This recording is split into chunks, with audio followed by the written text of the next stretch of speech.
IFM News. IFM News. IFM News. Lokal.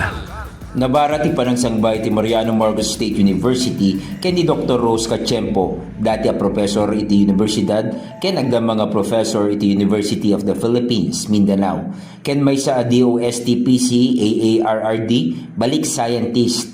Para iti opisyal na panagbisita na iti MMSU College of Agriculture, Food and Sustainable Development. Idi na minsan ngal daw. Ti panagbisita ket paset iti balik scientist program. Amang ikalikagum amang pabigsa kadigiti network iti research ken mangpatanor kadagiti panagtitinulong apan nagkadwa iti akademiko ken institusyon.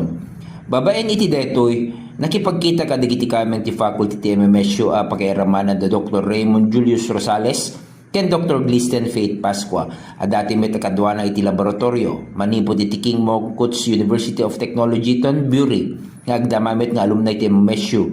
Babaen kadigito a diskusyon agpada a may lasin dagiti institusyon dagiti nabingbingay nga interest iti research ken mangrugida kadagiti nagtitipon na proyekto nga adda amang palawa ti akademiko ken inobasyon nga agenda iti UP Mindanao ken MMSU. Para iti IFM News, Idol Glenn Batuyong, Tatak IFM. IFM News. IFM News. IFM News. Lokal.